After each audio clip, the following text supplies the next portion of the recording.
bin sehr überrascht, weil Alain kennt mein Haus zu Hause nicht. ndatangaye cyane kuko ari ntarashika muhira iwacu ntazi Aber ariko das Wort, was er gelesen hat, iryo jambo yasomye habe ich auch. nanjye ndarifise Er muss aufpassen, dutegerezwa kugira attention weil der Herr kommt bald. kuko Yesu agiye kugaruka vuba. Es gibt Leute, die sagen, ja, da fehlt das fehlt das ist noch nicht das ist noch nicht das. Aber was ich erlebe jeden Tag, erinnert mich oder befestigt mich in meinem Verstand. Hariho abantu bavuga ngo ndacabuze iki ndacabuze kiriya ariko icyo nama ndiko ndabamo icyo nama ndiko ndabona buri gihe Dieser Aspekt, dass Jesus seine Gemeinde im Geheimen entrückt wird, im Geheim. Yeah. Ariko ukuntu Yesu uko azoza gutwara ishengero yiwe mwibanga Das wird so. niko bizogenda. Der Bruder hat gesagt, sei gereinigt. Notre frère yavuze ati twezwe dutunganye. Jesus ist im Himmel, bevor Jesus im Himmel gegangen ist, er hat seine Aufgabe auf der Erde erledigt. Yesu imbere yuko asubira iwe mu ijuru yagiye amaze gukora igikorwa cyiwe ngaha ku isi yagitunganyije. Was er dafür gekommen war abgeschlossen. Icyo hari cyamuvanye mu ijuru yagiye yagejeje. Ja. Nun, wir werden lesen Johannes 17. Rero tugiye gusoma muri Yohana 17 4 und 5 bis 6. 4, 5 gushika kuri 6. Okay. Das heißt, ich preise dich, ich preise dich, weil auf die Erde, ich habe erledigt die Arbeit oder die Aufgabe, die du mir gegeben hast. Ja? Und dann, das war ein Gebet von Jesus, das ist Johannes 17. Und wenn ihr das liest, wir können das auch auf Kirundi lesen, ndagushimagije mu isi noneho gikorwa wampaye gukora nanone data unshimagizanye nawe unshimagirishije bwa bwiza nahoranye ndi kumwe nawe isi itararema nahishuriye izina ryawe abantu wampaye mu bisi bari abawe urabampa kandi bitoneye ijambo ryawe none bamenye yuko ibyo wampaye byose biva kuri wewe. Wir können ja auch weiterlesen. Und das ist meine Aufgabe. Das ist auch eure Aufgabe zu Hause.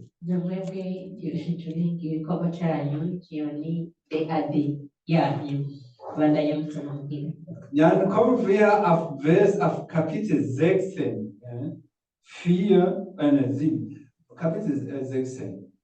16. Ja, dann 7, wir gehen auf 7. Das ist bevor Jesus, da war er noch nicht, der war noch nicht getötet worden. Der war noch nicht gekreuzigt. Aber er sagt hier, ja, das ist gut, dass ich gehe, sonst kommt der Heilige Geist nicht. Ja?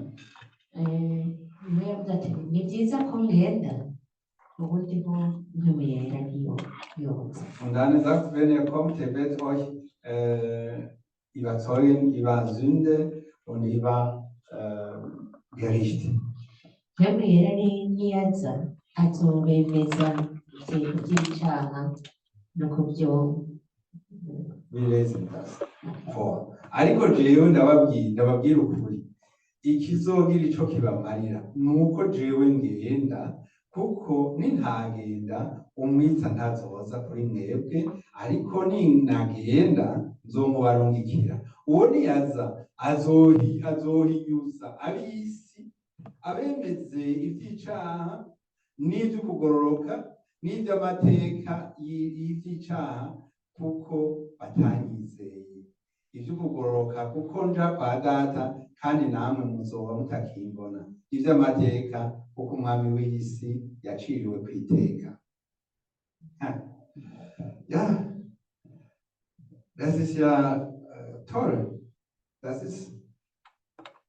Wir haben das letzte Mal gemerkt, die Junge hatten gar nichts verstanden. twarabonye ubushize yuko intumwa nta na kimwe bari batahuye. Ich meine, sie haben Jesus gesehen.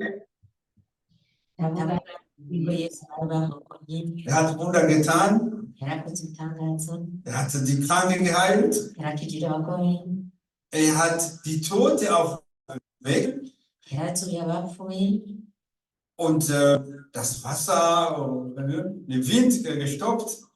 ya Zwei Kategorien von Leuten. hari ibice bibiri by'abantu. Es gab Leute, die gesagt haben, nee, das ist von Belzebub, das ist von Dämonen. Der Typ da, Dämon. Hariho bamwe bavuga ngo urya mubona Yesu ngira n'umukozi akoreshwa n'abadayimoni. Ja, die haben gesagt, nee, er ist mächtig, er kann viel tun. Abandi n'abavuze ati ukomeye akora byinshi. Die Gedanken, die haben eine Kolonialherr im Kopf.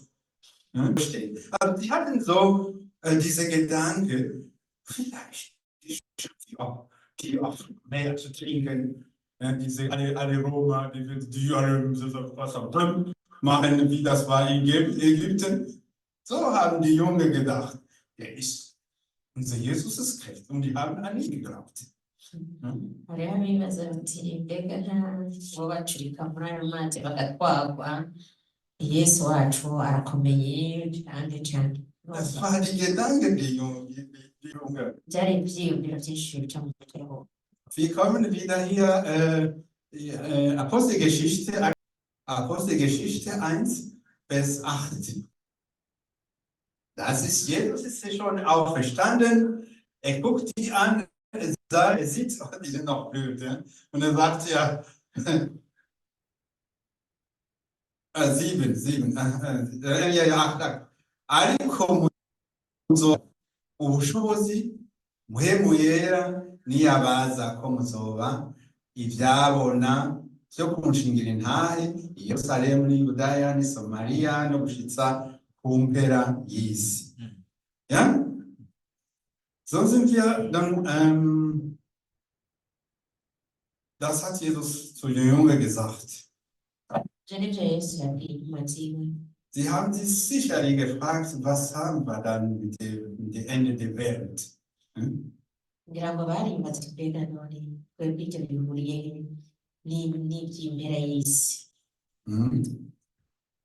Ja. Aber vorher, wir haben wenn er kommen wird, er wird die Leute überzeugen über die Sünde.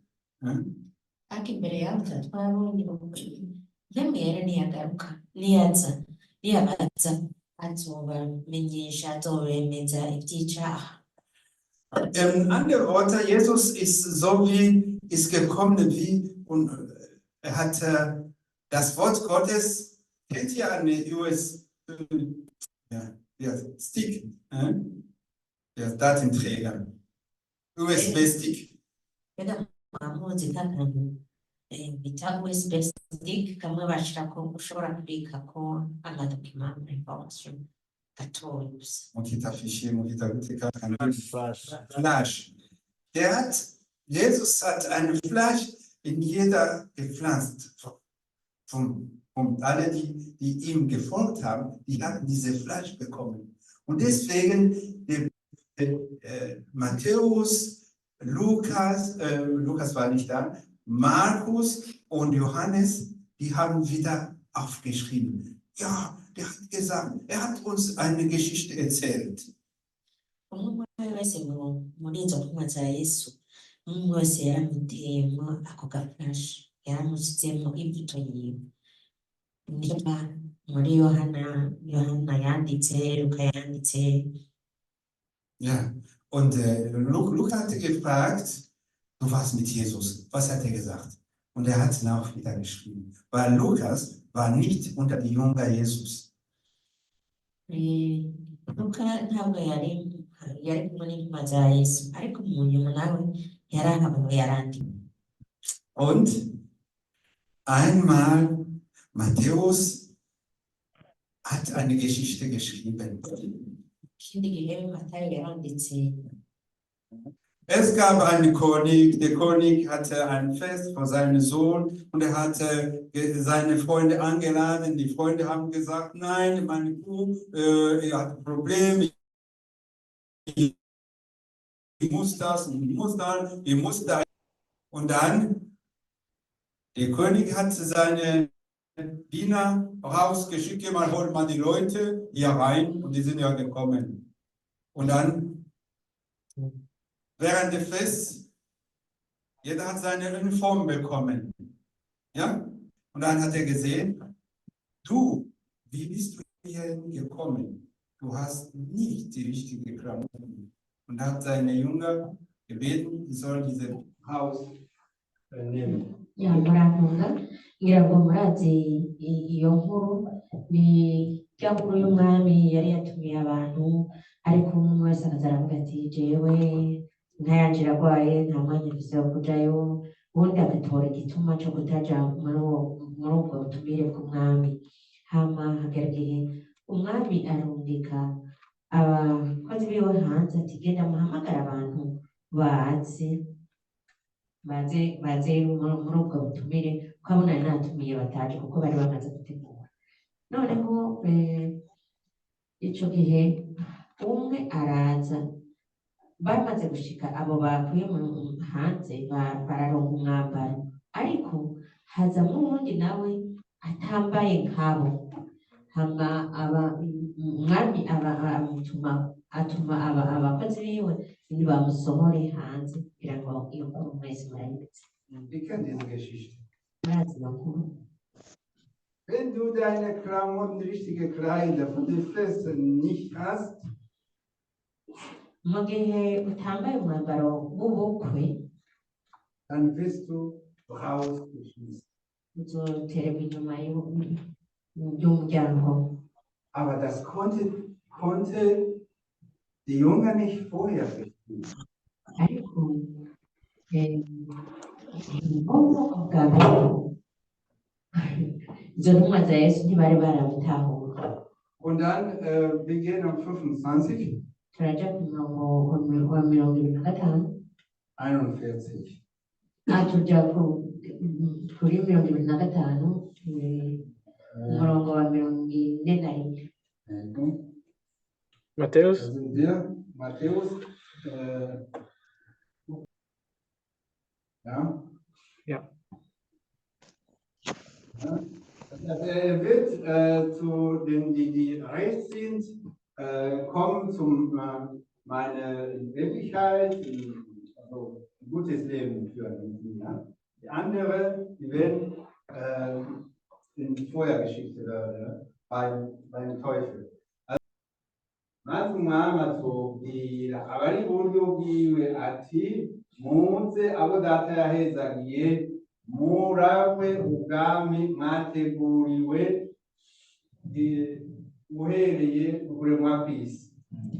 Und dann 41, 41. maze azobwira abari ibumoso ati mbi iruhande mwabivume mwe muje mu muriro utazima wateguriwe mugwanizi n'abamarayika biwe. Sind wir einverstanden? turabyumvikanyeho. Die Welt hatte ihm nicht verstanden. Auch nicht. isi ntiyigeze imutahura Also,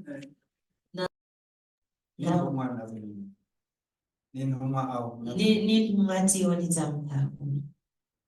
In 1 Johannes 10, Muri Yohana wa mbere ja, ich und mein Vater, wir sind eins. Ich denke, das ist ja der kurzeste Vers, der gibt. Können das at Rome, nicht Jesus hat versucht, über ihn zu erklären, über ihn zu sagen, wer er ist. Yes. Yesu yagerageje kwivuga uwo ari we, kwisigura no gusigurira abo bari kumwe uwo ari we. Gerade hatte mein Bruder gesagt, Mu kanya John Arne yavuze, er hat erwähnt diese Situation, was Jesus an Nikodemus gesagt hat.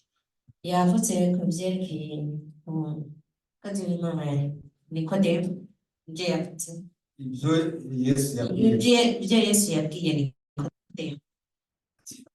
Kuko urukundo Imana yakunze abari mu isi, ariko rwatumye atanga umwana wayo w'ikinege, umwizera wese ntazapfe rubi, ariko azabona ubugingo budashira. Weil die Liebe oder die Liebe Gottes hat, die Liebe, die Gott die Welt geliebt hat, ihm gemacht, dass er seinen angeborenen Sohn zur Welt geschickt, damit wer an ihm glaubt, dass er von ihm gerettet wird. Ja, die können weiterlesen und das ist, Jesus wollte sagen, wofür er da ist. Murashobora kubandanya mubisoma. Yesu yashaka kubabwira igituma ari ngaho, igituma yaje. Aber wir lesen Petrus. Petrus geht, Jesus holt seine Jünger. Yesu yahamagaye intumwa ziwe, Sagt, komm, wir gehen da oben auf die Mountain, auf die Hügel. Ja? nimuze tugende hariya ku misozi. Und da, als er da gekommen ist, da sind die Engel, also die Engel vom Himmel gekommen, oder Propheten, Elia und Mose, sie sind gekommen. Nochmal. Als er da war, kam Elia und Mose. Und die werden transformiert. Die werden, Jesus hatte gestrahlt als sonst. Bamaze gushika kuri uwo musozi haraje Eliya na Mose.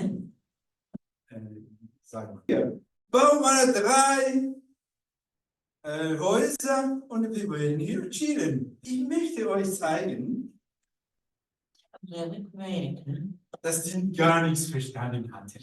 yuko izo ntumwa ziwe nta na kimwe bari batahuye. Wo sind die Sünden? Ibyaha biri he? Nichts. Wo ist denn, ich werde euch zurück zu holen? Mbega ntimujya kuba ngo nzogaruka kubatora. Biri he? Wir machen nur 3.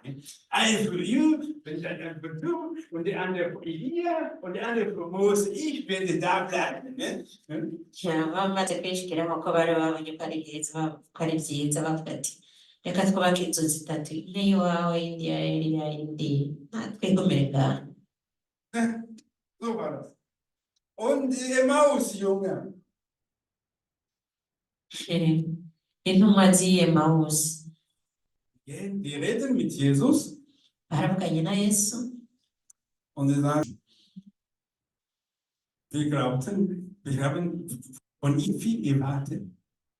Nun, er ist gestorben. Die Frau hat uns. So haben die so das gesehen. Ja, wir haben viel auf ihn gewartet und ja, twari tumwitezeko byinshi none yarapfuye. hm.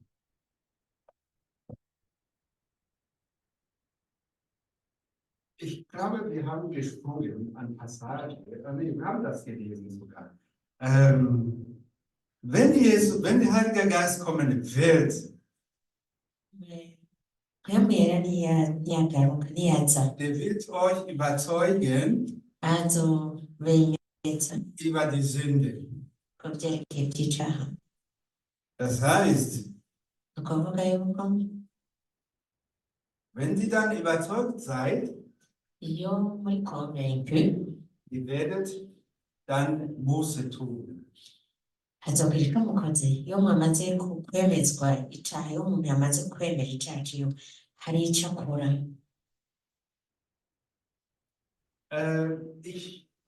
In Burundi, wir sind in Halbparadies. Ja?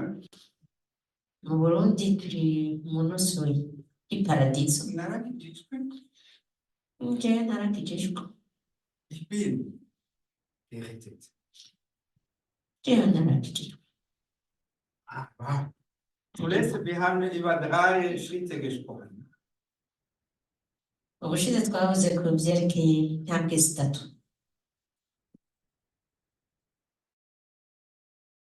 Du hast deine Sünde erkannt. Watahuye icaha cawe, Hast du das bereut? watahuye icaha cawe, wacihanye. Das letzte Mal, ich habe ein Beispiel gegeben Ubushize natanze akarorero vor einem Betrunkenen. ku muntu yari yaborewe mborerwa.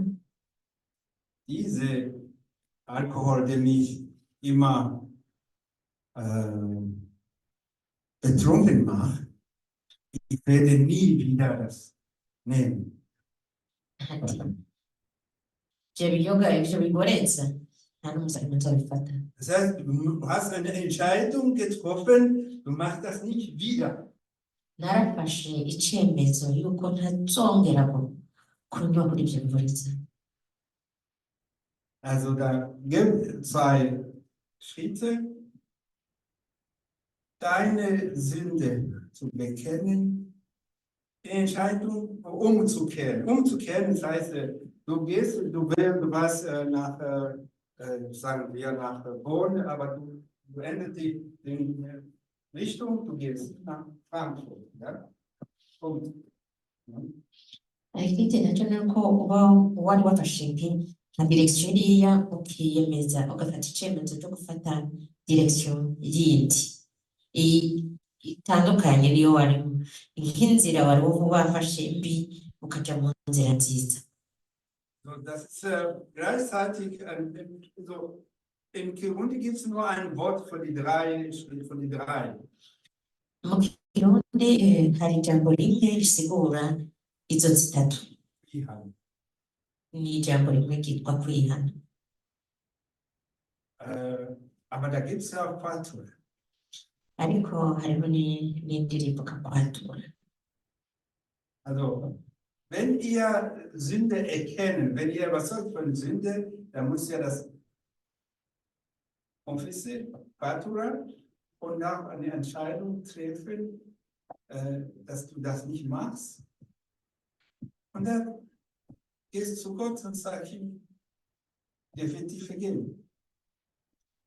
Iyo wamaze kwemezwa cyangwa wamaze gutahura icyaha cyawe, uracihana, hama wacemejwe yuko ufise icyaha wamaze kumva ko muri wewe ufise icyaha, urahita ukacihana, cyatura hama ukacihana. Ja, ich habe ja in Israel die Leute aus Finnland getroffen. Muri Israel narahuye n'abantu bo muri Finland. Sie waren überzeugt, Bari bemejwe yuko sie haben gesündigt. yuko bacumuye. Danke, Jamani. Weil während des Zweiten Weltkriegs. kuko mu ntambara ya kabiri y'isi yose Sie hatten 3 Juden, haben eine Wehrmacht abgegeben. bahaye abayuda batatu babazana Budagi. Und das heißt, sie haben die töten lassen eigentlich. Barabicishije. Und dann, die sind nach Israel, sind 7 Jahre da geblieben, um soziale Werke als Reparation, also die Reparatur, also um diese Sünde zu tilgen sozusagen. Die haben, okay, wer die Sünde vergisst, ist Gott. Aber Sünde kostet. Yego urumva bagiye muri Israel bamara imyaka 7 babakorera kuko bari baramenye ico caha cabo. Yego uba ushobora kwibagira icaha n'Imana gusa ariko turashobora kugira ico dukoze ku bw'ivyaha vyacu. Nabora ibikorwa byo gufasha ibikorwa bakora batabihemberwa kugira ngo berekane yuko bariko barituza ku caha bakoze. Wir haben heutzutage viele Leute, die heute eine Sünde bekennen und wenn die Umstände wieder die gleichen sind, sie sind bereit, das Gleiche wieder zu tun. Muri iki bihe vya none hari igihe umuntu ashobora kwemera akabona ati icaha ndemeye icaha canje ariko hagaruka ya situation nyene akongera akabisubiramwo agasubira agakora ca caha nyene yari yihanye yari yego. Ich würde auch das sagen. Wenn unser Land wirklich bekehrt wäre, Ndashobora kuvuga nti hamwe igihugu cacu co kwihana vy'ukuri wir werden uns töten miteinander, wie das war. Weil wie das war in 60 Jahren, ist auch in 70er Jahren, ist auch in 90er Jahren. Warum denn? ko igihugu cacu hamwe co kwihana vy'ukuri icosubiramo muri ya ntambara ya Amerika raba mu myaka ya 60 intambara yarabaye mu 70 na kangahe iraba mu 90 kangahe iraba kubera iki?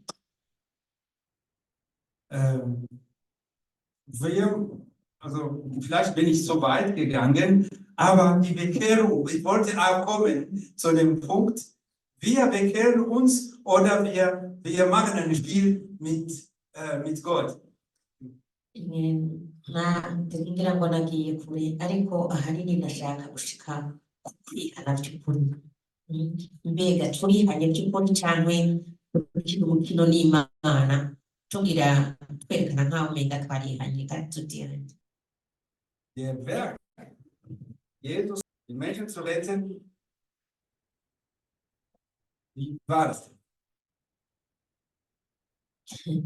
Igikorwa ca Yesu co gucungura abantu mbega vyari bimeze gute? Wir gehen wieder an Jesaja.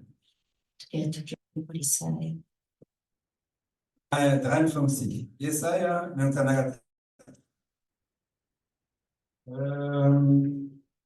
Wir fangen an, also wir lesen von 1 bis 8. turasoma kuva ku murongo wa mbere gushika ku munani. Die Rettung, also wie die Aktion, die Rettung der Menschheit, wie Jesus das gemacht hat, das ist ja divers. Ich lese das in Kirundi vor. Ninde yemeye inkuru zacu kandi ukuboko kw'uhoraho kwahishuriwe nde kuko yakuriye imbere yiwe nk'ikirombe, yakuriye imbere yiwe nk'ikirombe kandi nk'agashami kava mu ivu rigadutse.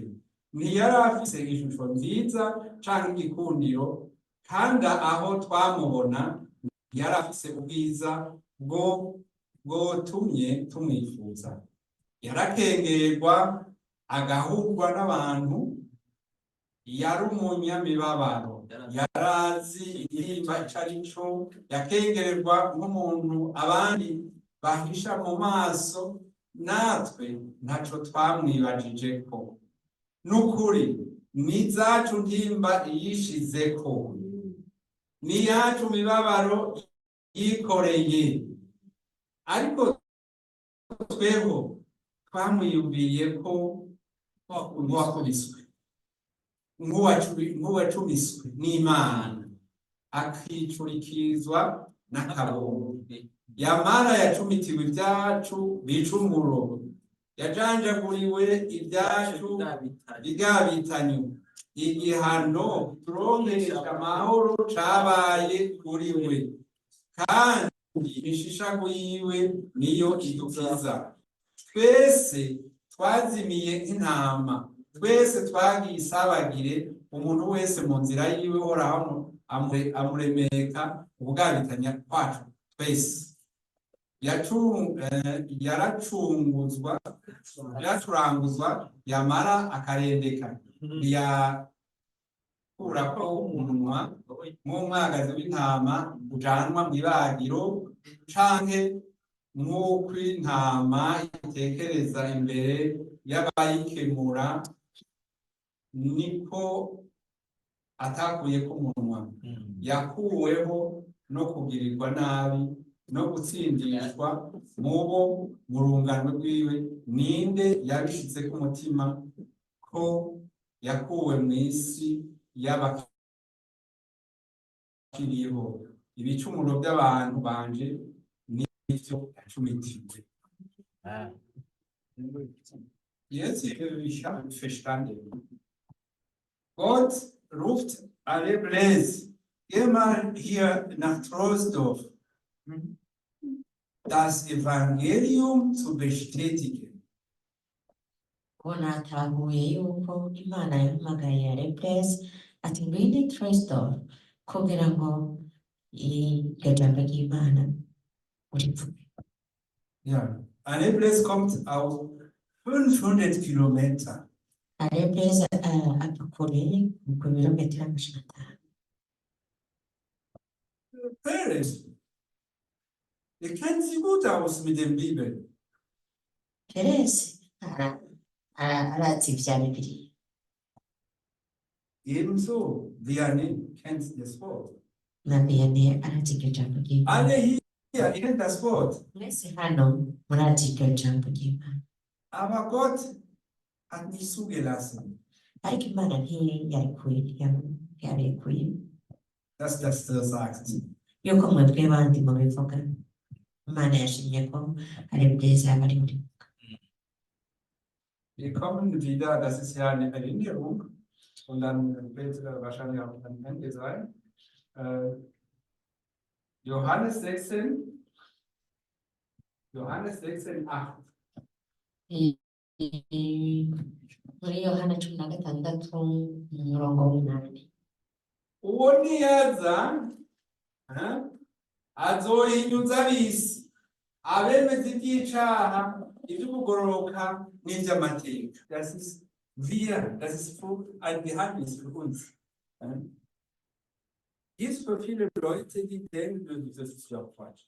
Das ist ja legitim. Kubyerekeye ivyo vy'ibicumuro hariho abatavyemera, hariho abatavyakira, ariko twebwe kuri twebwe nibanga, kuko hariho abavuga ati sont des bêtises, nta ivy'ibicumuro ntibibaho. Mir wundert eine Ungläubige, der nicht Bandito ist. Wir gehen weiter.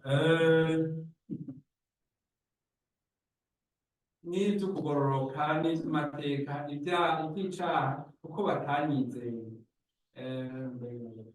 Uwo niyaza azohinyuza rego, hanyuma iby'ukugororoka ko rujya kwa Data, kandi namwe muzoba mutakimbona. Iby'amateka umwami kuko umwami w'iyi si yaciriwe iteka. Nari ngifise byinshi byo kubabwira, ariko ntimushobora kubyihanganira ubu.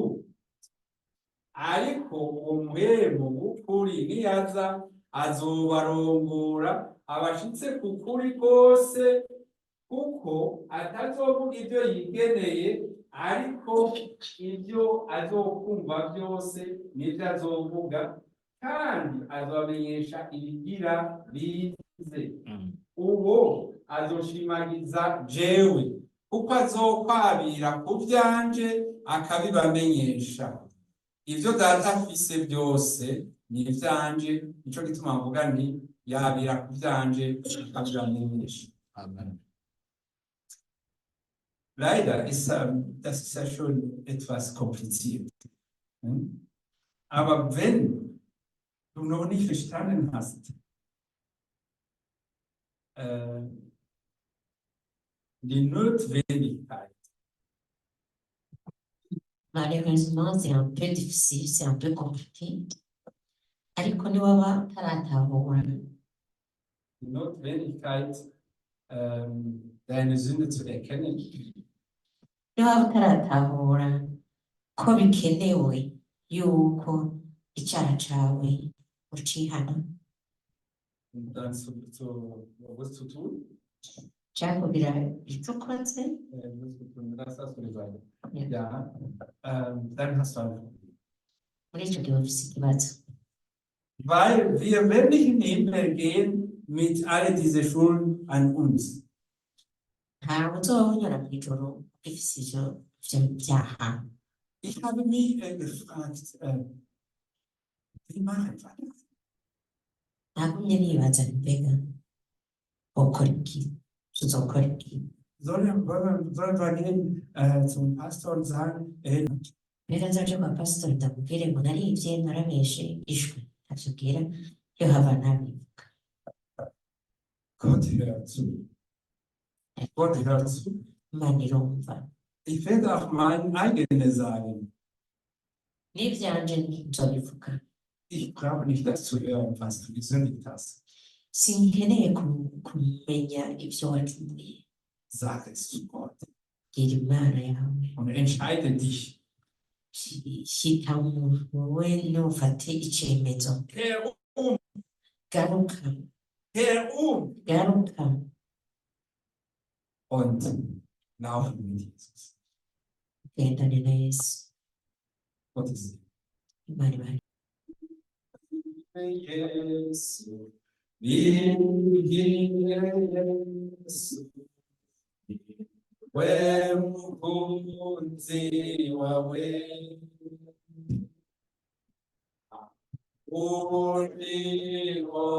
ulibona wawe, ibire Yesu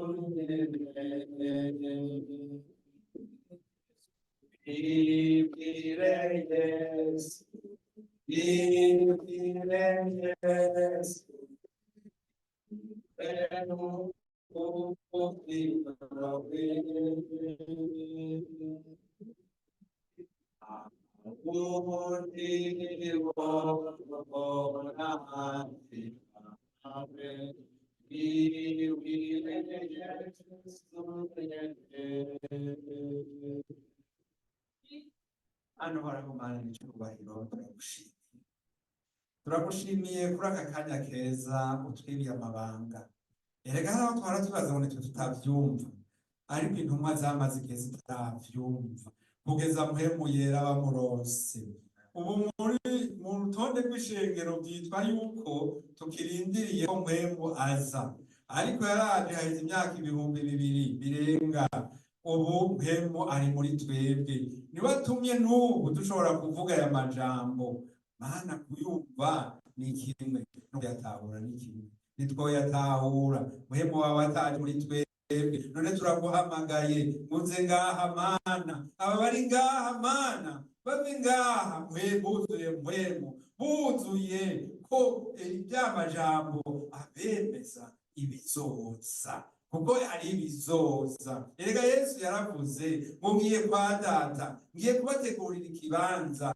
Yaba kwa data ata bibanza biriyo bikwiye nari kubibabwira, ariko nzogaruka kugira ngo aho ndi namwe abari muri. None rero nahandi dushaka kuba, none rero turaje imbere yawe twibonye ubusa. Erega baratubwiye ngo abari gusa hari ubinutse ari gusa. Petero yobwira ariyageranya yambara agashamba Mana yo mwijuru. None rero natwe twambike kuko twe ntitushobora kwiyambika. Turaje imbere yawe Mana, ubwoko bwawe Mana bwiza.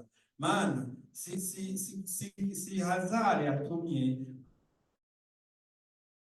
aba bari ngaho ari wari ngaho no munsi Mana, ariko nasavye ubakoreshe kuko Mana rya jambo ryawe rivuga ngo tabara baranduka. None nitwebwe ritwira kugira ngo tumenyeshe ubutumwa bwiza aho butarashika. Urakoze nyabora ku ngoma, turagushimiye Mana. Uriya bene data bafashe ingendo ndende bakazaga kugira ngo ayo majambo avugwe.